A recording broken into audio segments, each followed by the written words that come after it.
Good evening. My name is Norm McCourt, your host at City Limits, the show that provides you with information about the people, places, and events that shape the character of our community. Joining me tonight is Dr. Grayling Tobias, Hazelwood School District Superintendent. Welcome. Well, thank you so much for having me, Mayor.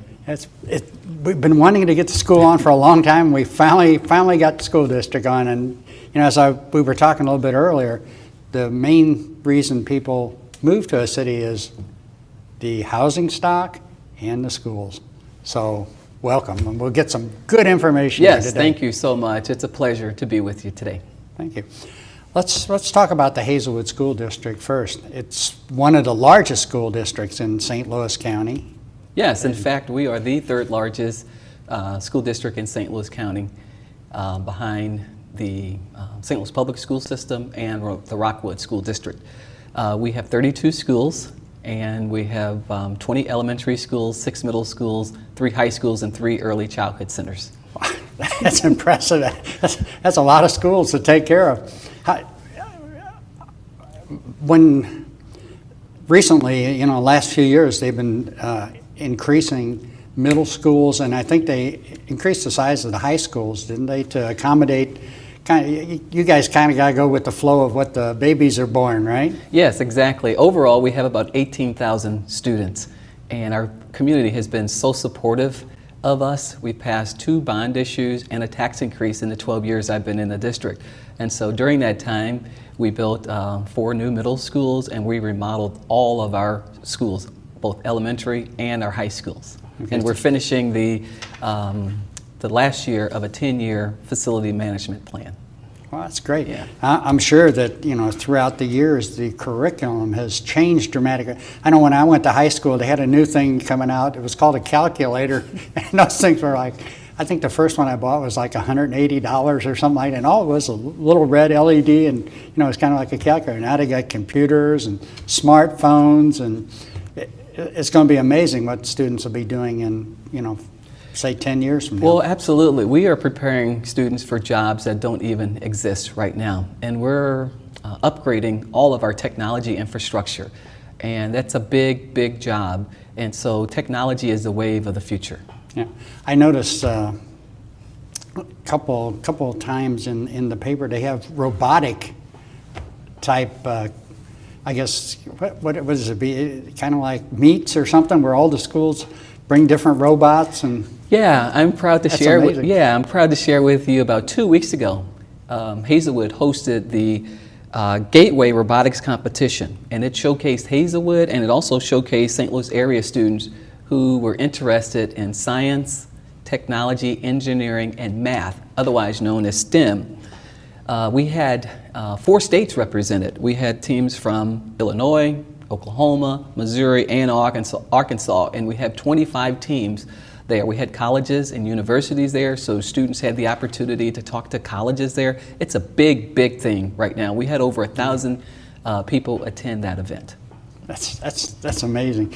I mean, that's when I went to school, you never thought of that. So, my grandson, I was amazed that he's in, they're in 3rd grade, I believe, and they're already learning basic algebra.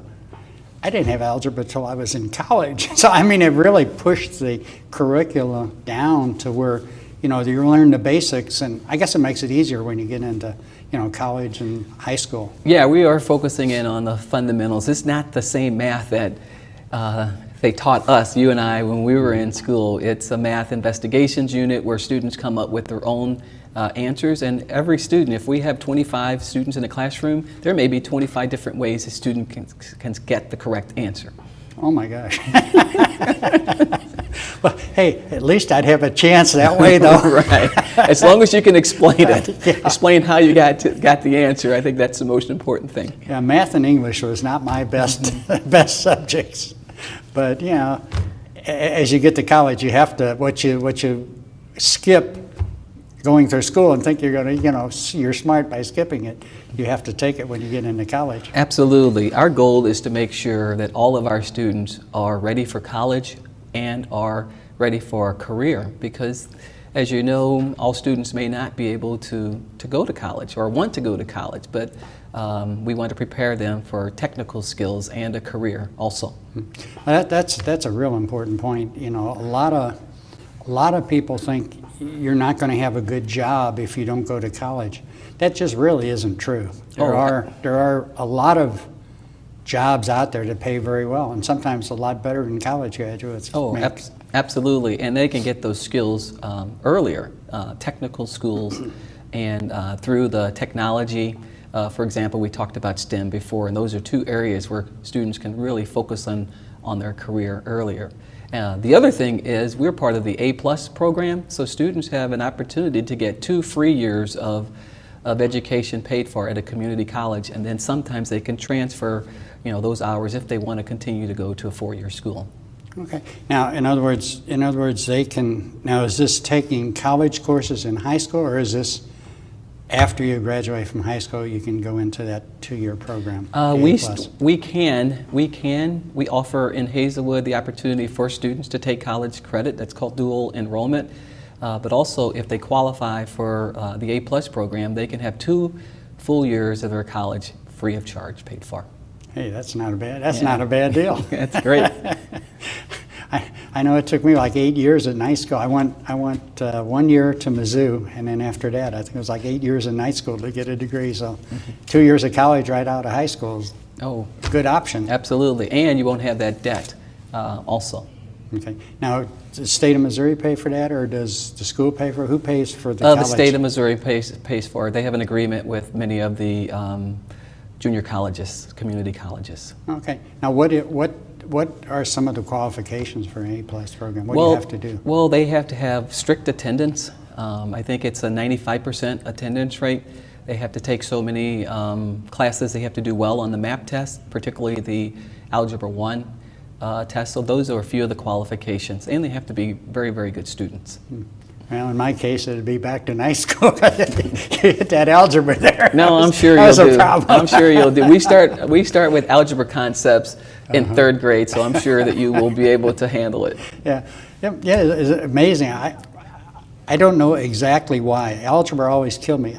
I actually got an A in calculus, and I got a D in algebra. No. So go figure. I don't understand that. I can understand calculus. It makes sense to me, but algebra just does not. Right. So I don't know. I guess all students are different, right? That's right. Every student is different. Every student has strengths, and so what we try to do is build on the strengths. There you go. Yes. What you had mentioned earlier when we were talking prior to going on the air that there's 3 goals. Let's kind of talk about those a little bit and see where we go. Absolutely. With that. Everything that we do in our district centers around our 3 goals. Student achievement is first and foremost. Professional development, and then family and community engagement. Let's talk about student achievement. This past year in 2014, according to the Missouri Annual Performance Report, our district did very well. We scored 83% out of 100% on the report card, according to the Missouri Department of Elementary and Secondary Education. And that ranked us 2nd highest district in terms of student achievement in the North County area. Our district is fully accredited. We make no apologies. We want to be a school district that is accredited with distinction. We're at 83% now.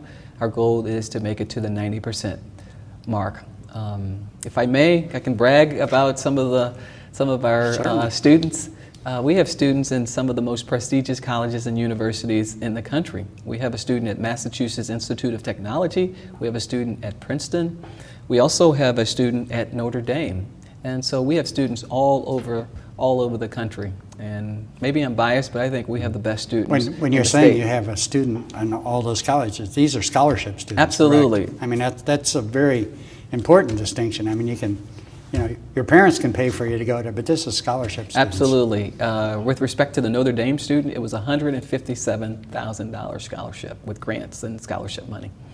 Wonderful. Very impressive. Very impressive. And I will say this, the class of 2014, last year, the senior class at West, East, and Central, they amassed over $15 million in scholarships.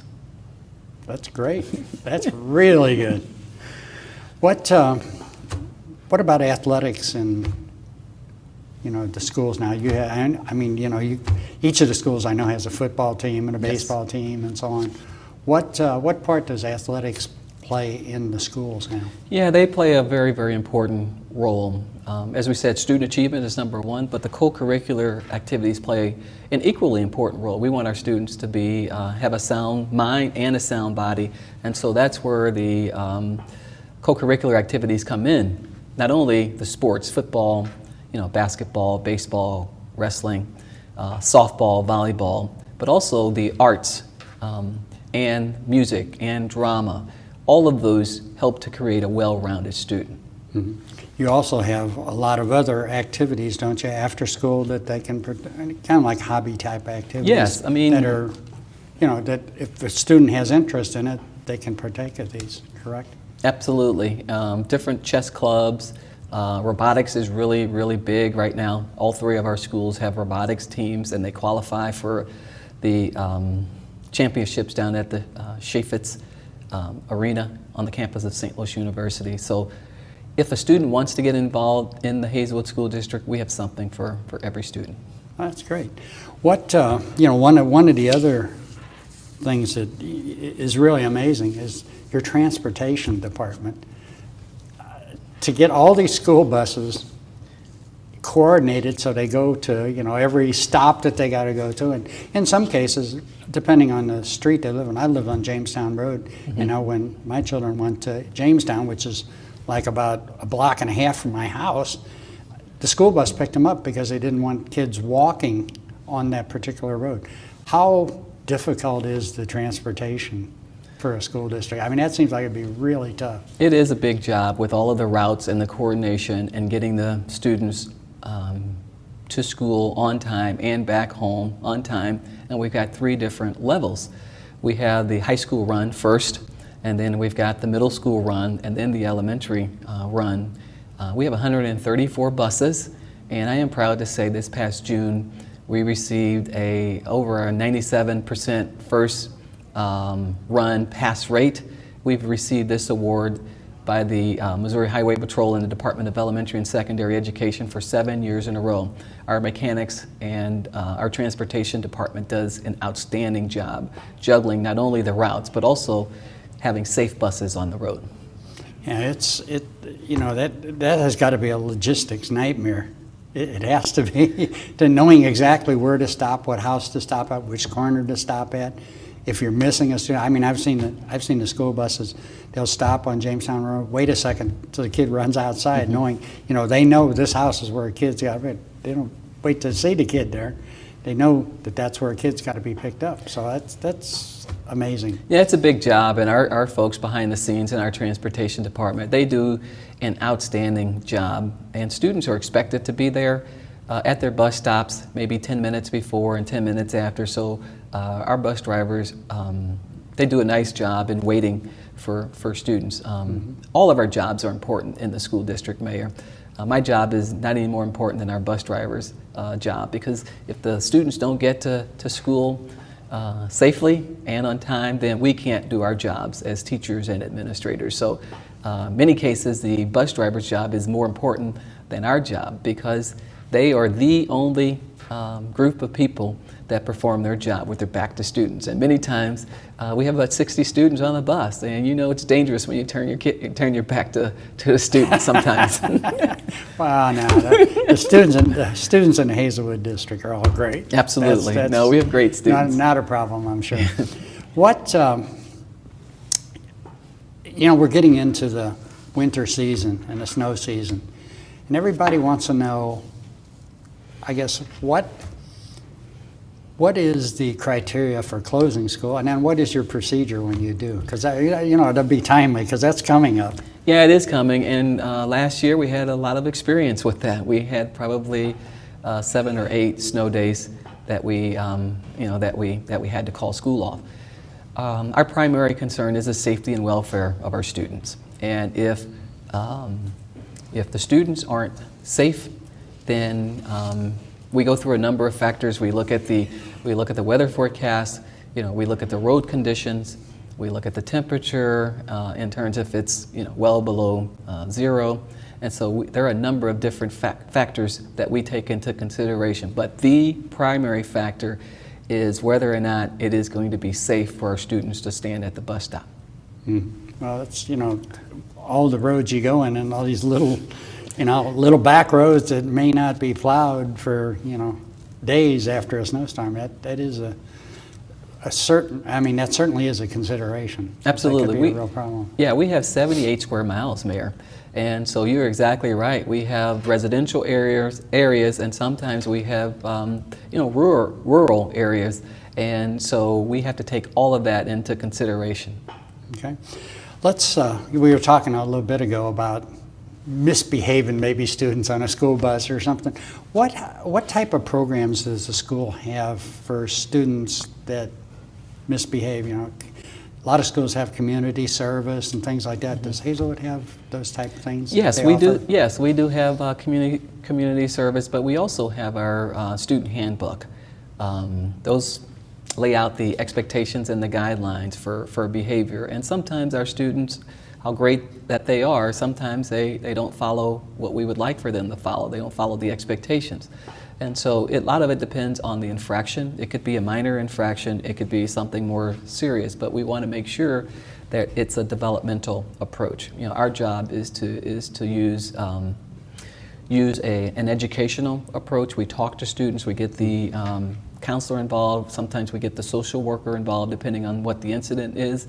We use discipline as an opportunity to educate the child and to change their behavior as opposed to a punitive discipline and punish method.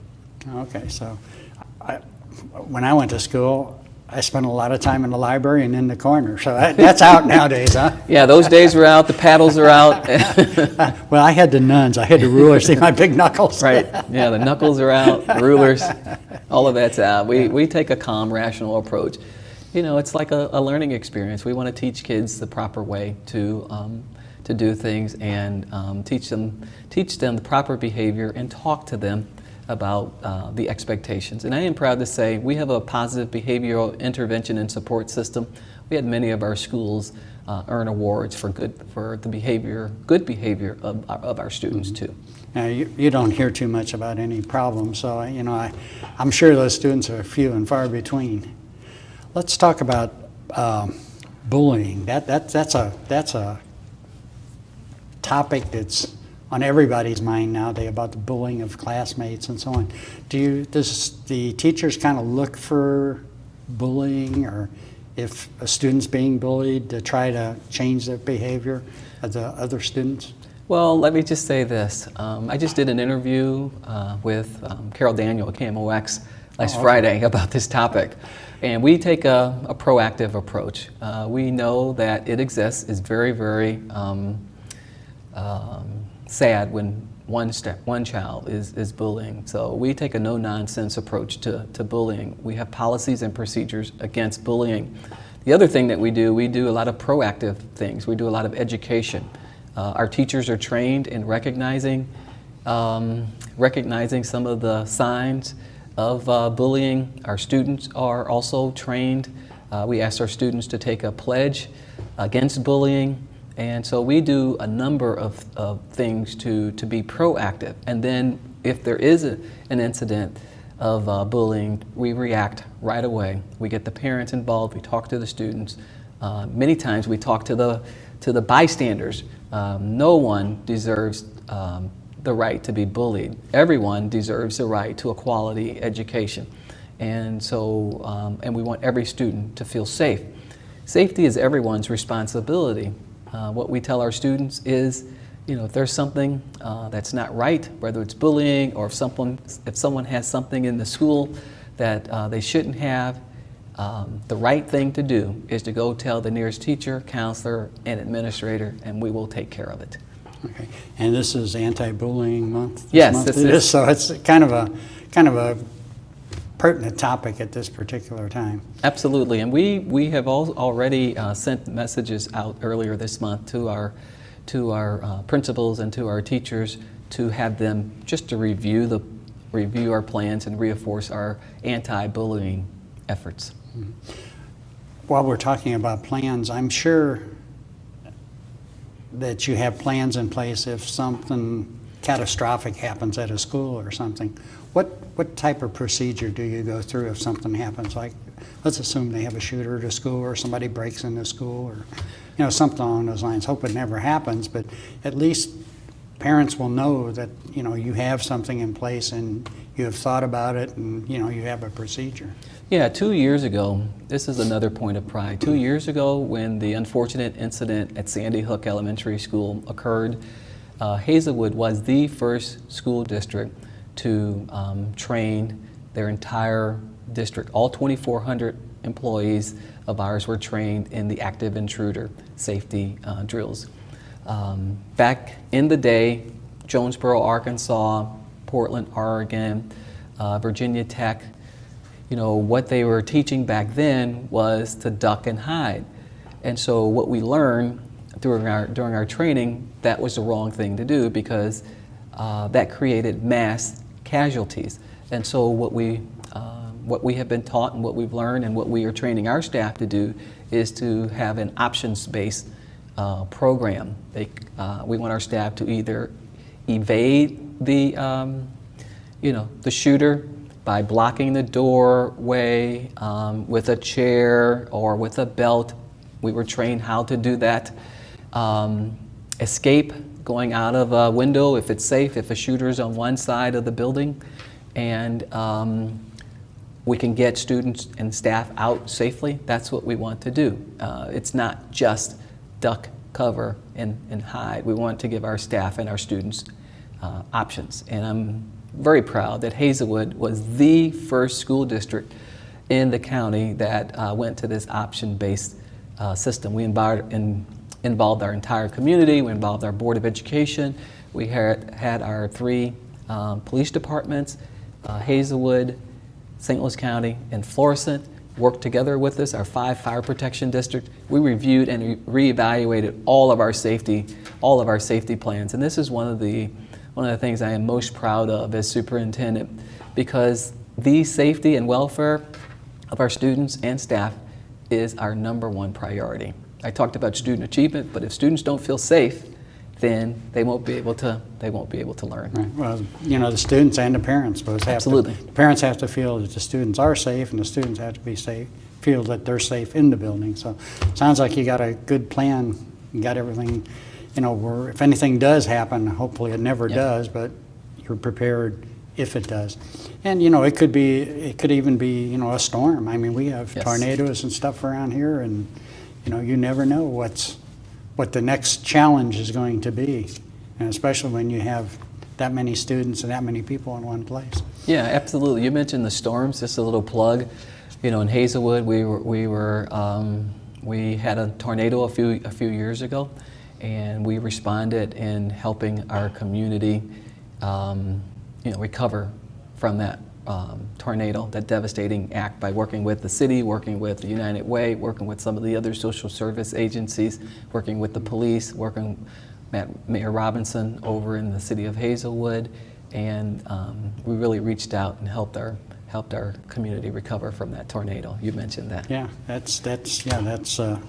that was a great effort, and it's the community partnerships that we all have. I mean, we have a partnership with you, St. Louis County Police have a partnership with you, Hazelwood, and if one particular area has a problem, the other areas can come in and help, and that's a great thing. Yes. Let's talk a little bit about you, Dr. Tobias. What's your educational background? Well, I'm a native St. Louisan, born and raised. I grew up in the North St. Louis, Grand and North Market, went to Bashan High School, and my parents in 10th grade moved to St. Louis County. I lived off of Bermuda Road, and born and bred there. And so I'm a proud product of the Ferguson-Florissant School District, graduating from McClure High School, and was fortunate enough to be a part of 2 state championship basketball teams back in the day. And went to college at Umslow, got my bachelor's degree from the University of Missouri St. Louis, master's degree from Truman State, and a doctorate degree from St. Louis University. Been in education over 25 years or so, and worked in some private schools, St. Louis Country Day School, worked in Parkway for 13 years, Riverview Gardens for 2 years, and been in Hazelwood for the last 12 years, the last 3 as superintendent. Born and bred North County. Well, hey, that's a good thing. Me too. I grew up in Berkeley and went to Berkeley, which is part of Florissant now. Absolutely. So, my high school's gone. The airport took it. But hey, what the heck? I'll tell you Progress. I'll tell you another little story. My wife used to teach at Berkeley High School. Oh, right. Yeah, and then she moved to Parkway North the year before I went there, and so we've been married for over 25 years or so. Oh, great. Yes. Yeah, you took one of my questions away from me, because one of the questions I was, so what high school did you graduate from? She already told me that. Yeah. What the heck? What is some of the most significant changes you've seen in education during your tenure, as being an educator? What's some of the most significant? I think we talked about one earlier. That's the safety, the emphasis on safe and secure schools. I think another one is community engagement, and that's where I'm so proud of the work that we've done engaging our community in the Hazelwood School District. A couple of weeks ago, we had over 400 of our staff members, students, legislators, you were there, of course, policemen, and members of our community attend our annual fall town hall meeting. And so we provided parents with a menu of sessions. That's what they wanted. And so at the end of the second session, parents had the opportunity to ask us questions. And so despite the fact that it was pouring down raining, we had over 400 brave patrons attend our fall town hall meeting. Recently we held a college fair at Hazelwood East High School, a college and career fair. We had over 1,500 of our parents in our community, elementary, middle, high school parents and their children attend our college and career fair. We had over 130 colleges, universities, technical and trade schools represented, and we also had the military there. And so community engagement is very, very important right now. And I'm pleased to say that Hazelwood is reaching out, reestablishing positive relationships with our parents and our community and our elected officials like you. Yeah, well, your Hazelwood School District is very transparent in the things that they do, and and you do have a lot of different programs. I enjoy reading your newsletter. I mean, people can get your newsletter just by subscribing to it, and it has a lot of wonderful information about the school district in it too. Thank you. Well, as we wrap up here, thank you very much for this interview, Dr. Tobias. Thank we'll you, Mayor. do this again. Okay. Let's try to do this at least once a year, and give an update on what's happening in Hazelwood School District, because everybody's interested. Great. It's their school district; they should be interested. That's right. Yes, sir. Thank right. you very much. I appreciate it. You're welcome. Thank you for watching our show this evening. If you have any questions for me, you can contact me at www.cityofblackjack.com, or you can call me at area code 314-355-0400. Thank you for watching. Good evening.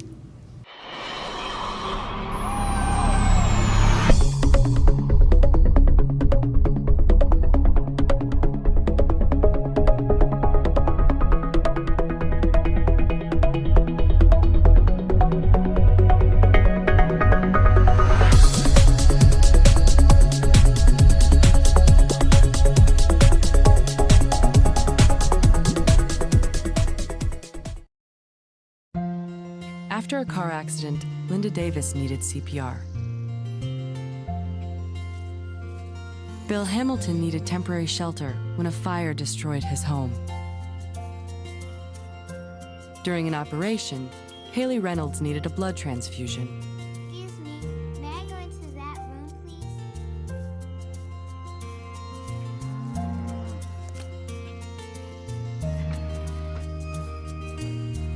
Next year, revenue growth again will be a focus. Top priority.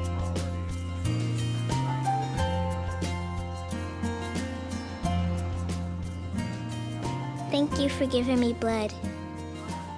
Thank you for giving me shelter. Thank you for saving my life.